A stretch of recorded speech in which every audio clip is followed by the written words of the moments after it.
Hello. So there's been a change in the programme, which is popular demand, i.e. Sean asked me to do something. I'm going to do some poetry, which may or may not you may enjoy. So I'm going to try and make you like me first, I decided. So I'm going to take you on a little journey. You ready to be taken on a little journey? Yeah! Good.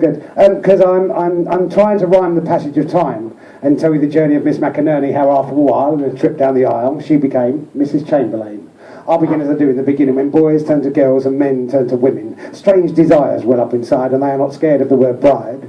Don't be surprised, don't be afraid, this was a time before you were made, when gentlemen didn't mean bog, and being a lady wasn't such a hard slog. Manners were better, people politer, children were good and much fucking quieter. Joseph and Nora, yes, those were their names, didn't know squat about video games. When she was little, she played hoop and stick. When he was little, he thought cricket was quick. Are you getting the idea, understanding the score, or should I continue and compare us some more? The lights, not in his pants or in her tights. This was a time of courting and wooing, not like now with all the throwing and toing, when passion was something that just had to wait and kisses were exchanged at her garden gate. And Joseph was kind, Nora was patient, she didn't mind. Nora would laugh at the jokes Joseph told, and ever so slightly, Joseph grew bold. Nora would blush with her hands to her breast, and Joseph would imagine the rest. Soon came a time when they would meet in the day, for tea at her parents', I would probably say, a quiet affair when fathers decide whether their daughters can become brides. Would he let Joseph take Nora away? He was, after all, the one with the say. It isn't like now in Britain today, where all fathers do is pay. If they can be found and they have thousands of pounds, their involvement is clear. Don't drink the whiskey, stick to the beer. Well, father approved and shook Joseph's hand. Now couples saved and they planned, and as soon as you like, the big day arrived, and Joseph wondered how he survived the nights he spent with his betrothed, so very close but still fully clothed.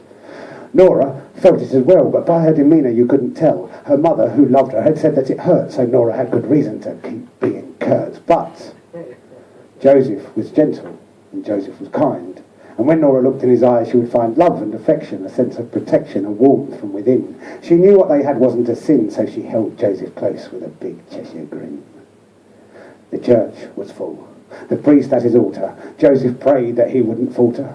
A quiet came down as the organ begun. The doors opened wide and let in the sun. Joseph turned to look at his bride, and Joseph's face filled up with pride. As father and daughter walked down the aisle, smiling Joe Chamberlain started to smile. And that's what it's like inside my head, the day my grandparents wed.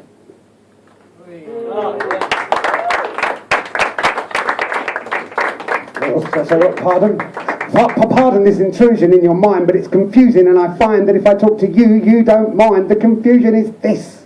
If I'm talking to myself, then who the hell am I? Words have power, change the course of every hour. For hours we will scour for the right one. Keep momentum, keep on jumping, make their bodies keep on pumping, fill those holes with something. Make the instrumental complemental to the rhythm of the beat, but move your feet, dance on, that's odd. Words keep on changing, rearranging, and just as long as they are saying what we want to, there's no difference, can't you see? As long as they move their feet to the rhythm of the beat, there's no difference, can't you see? Everybody know about the thing called E. Make you dance and make you feel Irie. Go out in on the party, feel well sexy. Keep moving, keep moving. Open up your mouth, I beg you pop one in it. Swallow super tea, you call up bitter tonic. Take one to your friend and beg them to pop it. Watch how you spar, figure fumble with his pocket on a jaw, gone crazy. Eyes are stuck, girl, wind up and down, cock like a rocket. Sparkle a clear table, figure build up on it to draw upon a spliff and or reach another planet. That's that. Cheers, thank you very much. This is, for some reason, this is known as the barmaid's favourite. I don't know why. It's called Half Hour Spent Well, and it's how you can spend half hour with someone that you fancy quite a bit, or a lot, or someone you're married to and you just want to have sex. Sorry. Anyway, it's called Half Hour Spent Well. It's called Half Hour Spent Well. Fuck me, rub me, lick me, suck me, put parts of you deep inside me. Make me forget I have a heart. Take away the shame when I fart. Stroke me, caress me, and then suddenly choke me.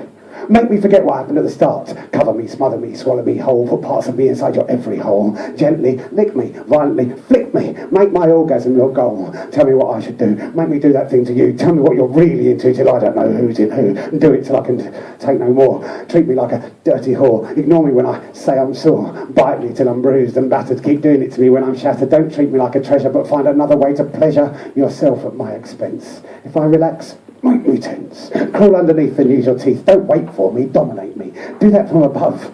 but do it all in the name of love.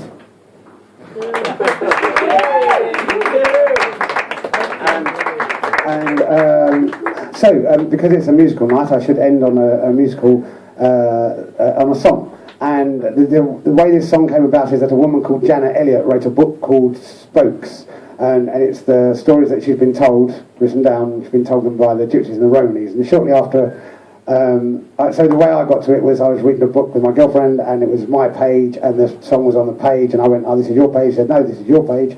So I had to make up a tune for the song. The words were already written. They were told to Janet Elliott by a gypsy. Shortly afterwards, I found out that I've got Romany history in my... I got someone to do my genealogy, and they worked for that, produced that company, the TV show, Who Do You Think You Are, all that. And so they did my thing, and I found out lots of things. And so I'm very proud to sing this song, even though I made up the tune and it's not my words. It's called Dadros's Whisper, and Dadros is the word that gypsies give for God. I am a gypsy, I sat beneath the cross, I stole a nail to protect the boss. They beat me and they whipped me, but the nail they couldn't find. I'd hammered it so deep inside my mind. Now all over Europe I wonder where I can, searching for a place to put my caravan. They set their dogs upon me, they throw stones at my cart, and at the treasure I hold within my heart. Has anyone got time left for us gypsies anywhere?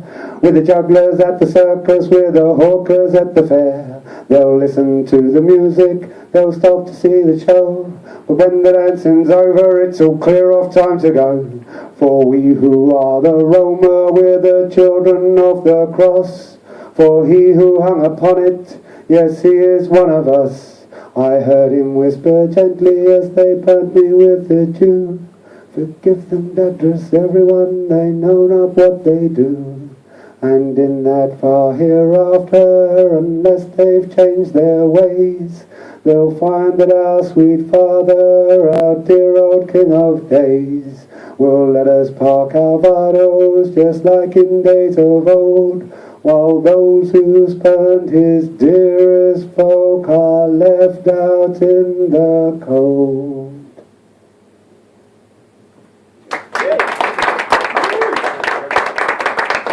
So, that's the interlude over with. We'll just play one more song and then we'll get the last band on. Oh, yes!